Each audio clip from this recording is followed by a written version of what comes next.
Now we'll welcome on stage a very fascinating panel. You all know that payment was the first disruption in fintech. I mean, many things are new. Many people think fintech is new. I was in the bank in 1999, and it was already the first neobank created ever in France with 120 million euro budget. So it's not new, but payment was the first race with PayPal and so many other ones.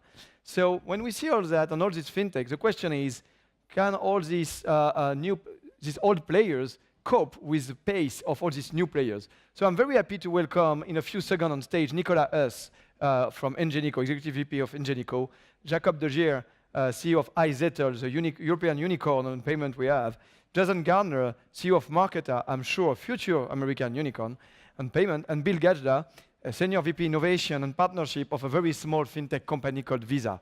So please, their turn to be on stage.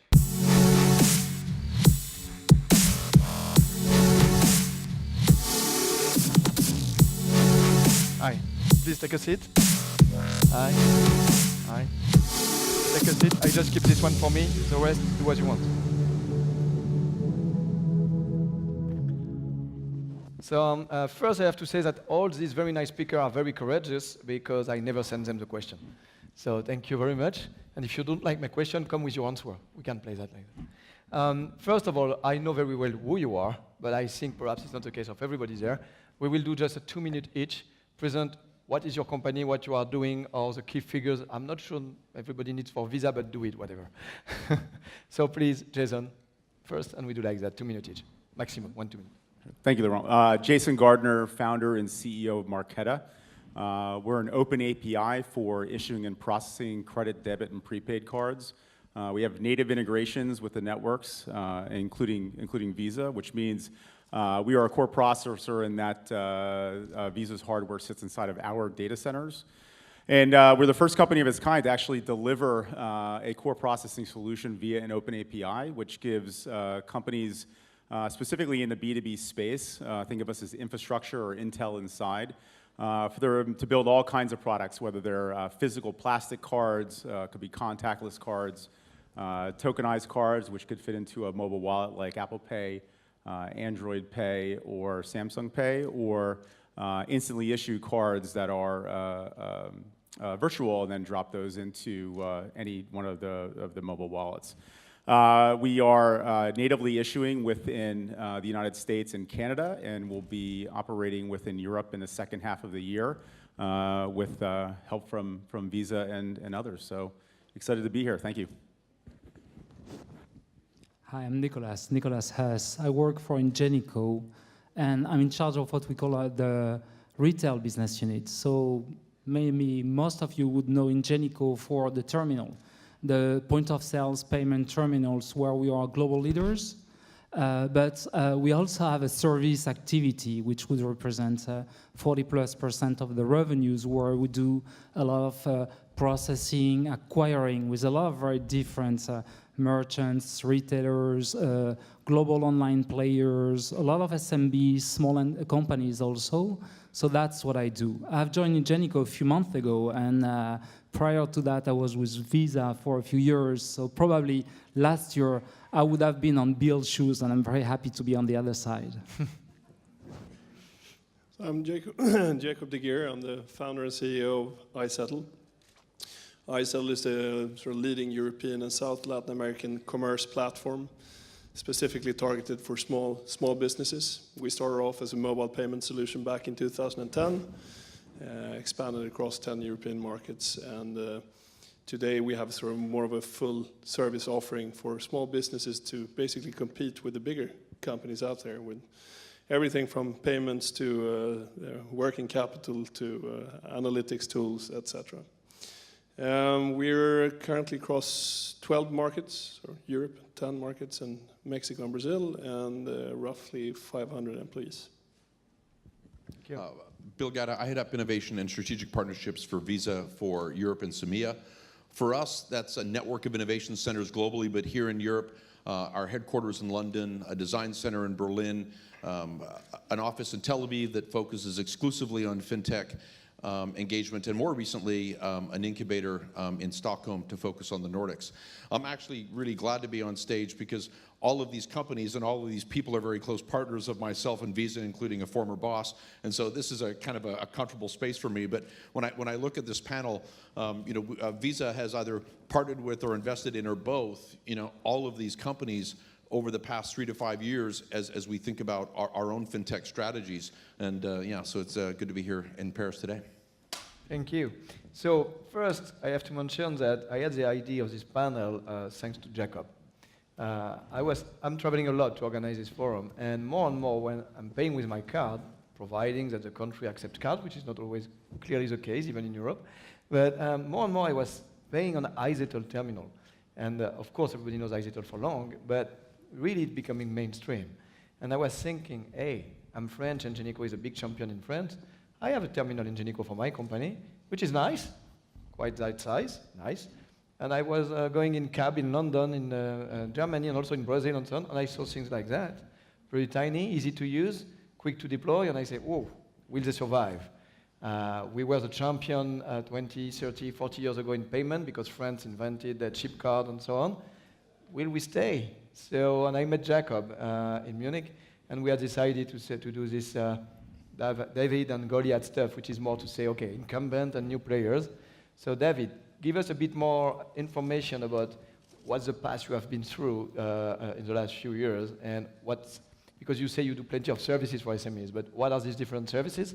And some KPIs, because I'm not sure everybody knows more than me. I mean, iZettle, for many of us, is just a small terminal, but all the things you are doing and a few KPIs.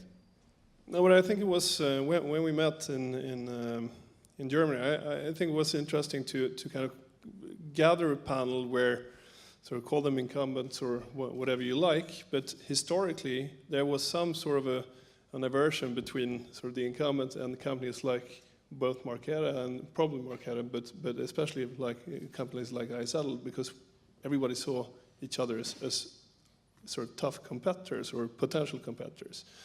And in some of the panels with some of your colleagues from Ingenico a couple of years ago, everybody kept laughing at what we were doing, and it was not an interesting segment, and so on and so forth. And seeing sort of the development on your end, it seems as though we're getting closer and closer to one another. So hence the reason for having the discussion on stage, which I think is interesting. But from our perspective, I mean, we have been pretty straightforward all along with schemes and everybody else. I mean, our view of the world is that hardware in payments is being commoditized.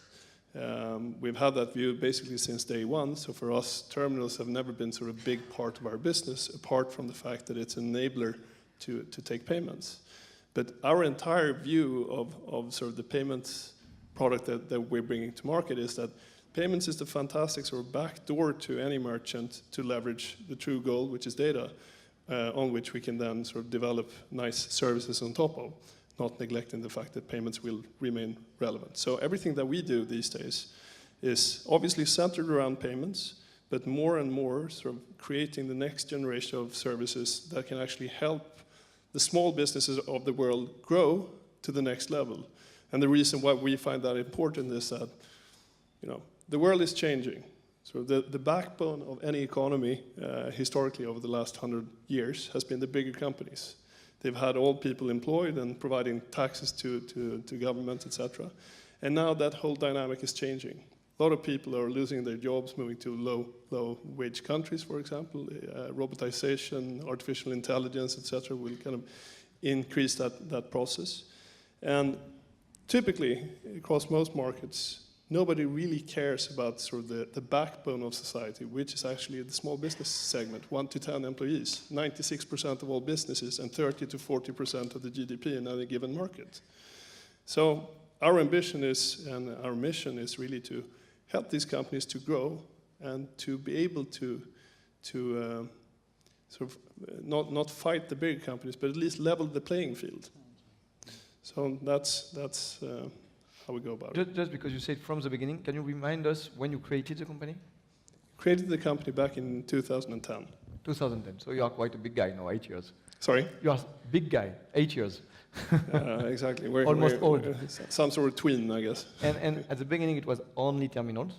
In the beginning, it was the ambition was to democratize card payments, to make card payments available for anyone, whether you were an individual or a small company. Because at that time, the typical business model around card payments was that you had to sign up for a contract with a big bank. For example, you paid a setup fee of €1,000, and then they locked you into a 36-month contract, and then on top of that, transaction fees, which is great if you're a bigger company. But if you sell Christmas trees once a year, or if you go out to trade fairs a couple of times a year, or if you have the smaller cafe, it doesn't really make sense, even though you really need sort of card payments from an economic perspective. It didn't really make sense for the vast majority of the smaller businesses. So that's how we entered the market. You entered the market, but I think it's when? It's 2014 or 15 that you shift to other kind of services with data added value. When did you do the shift? Yeah, around 2014, because that's when we had managed to get sort of a scalable business with enough merchants that it started to make sense to develop sort of the surrounding services. I think still one of our core assets and core competencies lies around sort of regulatory and onboarding.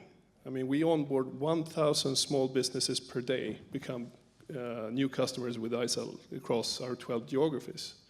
And doing that in a heavily regulated environment and being able to onboard them online in 5 minutes real time as fast as you can type, so that's the core of what we do. And then based on that process and risk, we can then develop adjacent services.